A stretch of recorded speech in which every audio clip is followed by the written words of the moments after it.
Any tree that is hardy in Toronto is growing in the Mount Pleasant Cemetery. So it's a great place to just go and learn about trees and learn about tree identification because many of them have little labels on them. I spent a lot of my youth kicking leaves and playing around in High Park, and the mature forest there is absolutely stunning. In the woods in the fall, I kind of like the tamarack. There's just something about those golden needles, and there's something really beautiful about an evergreen that actually sheds. It's just a very special.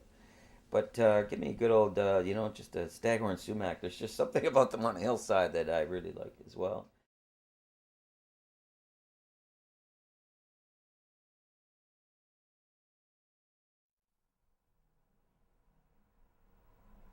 For us, the tree tour project has become a really great way to reach out to some different communities because each tour we look to have a co-leader. So someone from the community where the tour is happening who actually leads the tour with us. My name is Shannon and I work with Greenest City, and we did a partnership with Leaf this summer to put on the Parkdale's first tree tour. I did a lot of the actual photographing during the tour. So I'd be running ahead of groups of people, all kinds of pictures of, Todd with his hands spread out, with his head cast to the sky, describing something to everyone and everybody looking up at the tree.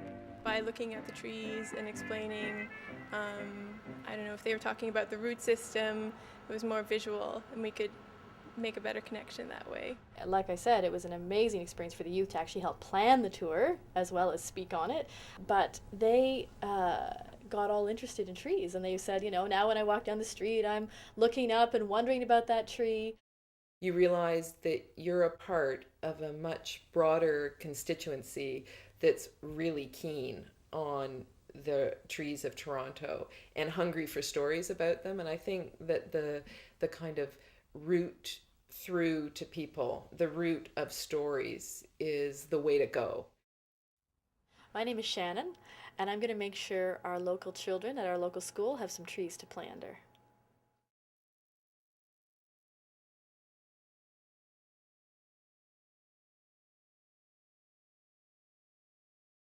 We often hear Toronto called a very green city, and in some ways it is. I mean, if you fly overhead and you look at Toronto's canopy, it looks quite green. There's a lot of area that's covered with trees. Now, that's shrinking. It's at around 17%. The challenge in Toronto seems to be that you've got a real tension between development and the right thing to do. So taking out a few trees and being fined $10,000 a tree is nothing in the scope of a larger project. They want that damn quick fix that can pull the wool over everyone's eyes, and there's a history to that kind of behavior as well. I did a whole paper on sort of where planning and the urban forests intersect, and a large part of my paper was that they don't. There are some threats to native plant gardens that you wouldn't think we're still at the point where we cut down, habitats because they're messy.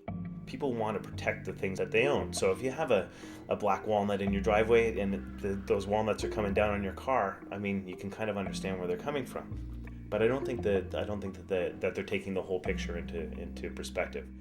And I'm also convinced that part of the problem that people aren't as concerned about the urban environment as they might be is that they drive around too much. Because when you walk around, you see things that you wouldn't see it if you're driving.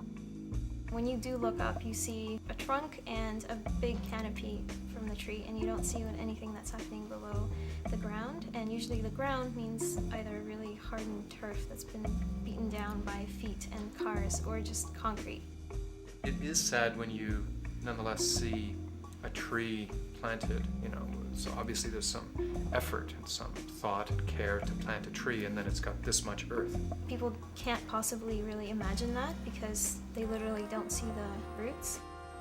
They never think that the roots are maybe 2 or 3 times or 4 times the size of the canopy. Increasing that canopy has been identified by the city as one of its main goals, and its plan to address climate change, which is really exciting. So the goal is to double the canopy by 2050.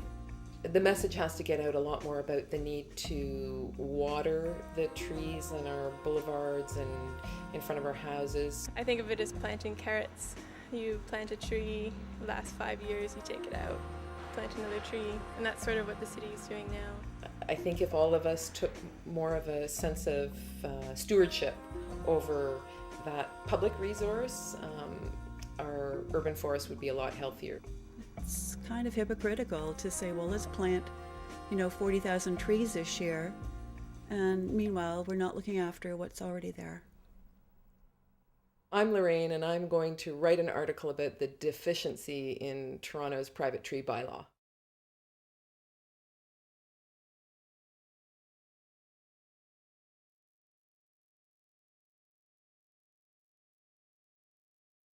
One thing you do as a volunteer, you bring your skill set to the organization, and then you want to measure basically how that fits, and then you want to look at the organization and what it gives back to you as well. My name is Janet, and I volunteer at LEAF. I'm Barbara Goss. I'm a volunteer for LEAF Toronto. I'm Lorraine Johnson, and I've been a LEAF board member for about a year. Hi, I'm Dan, and I'm a volunteer with LEAF. My name is Chris. I'm a board member of LEAF. Have been for the last year and a half. I don't remember where I actually saw the ad for it or the announcement for it, but I ended up there anyway and was impressed immediately. They came to me and asked me if I was interested in being on the board because I write about native plants and promote protection of the urban forest, and I was really honored to be asked because I'm a big fan of the work that LEAF does. I come to LEAF with a history of interest in trees. I photographed trees for many years as an artist. I had a coffee with Janet, and she suggested that the tree tours might need someone to help them get off the ground, because that was at the point where they were just being designed. I just wanted to plant the trees. I think this was the first event that I participated in with LEAF, and I really just wanted to get my hands dirty. It's very local for me. I try to live daily, and the takeaway for me is that day that I go there. So I think I volunteered at 3 or 4 or 5 of those kinds of events. My name is Barbara, and I'm going to Mongolia to plant more trees.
The test will come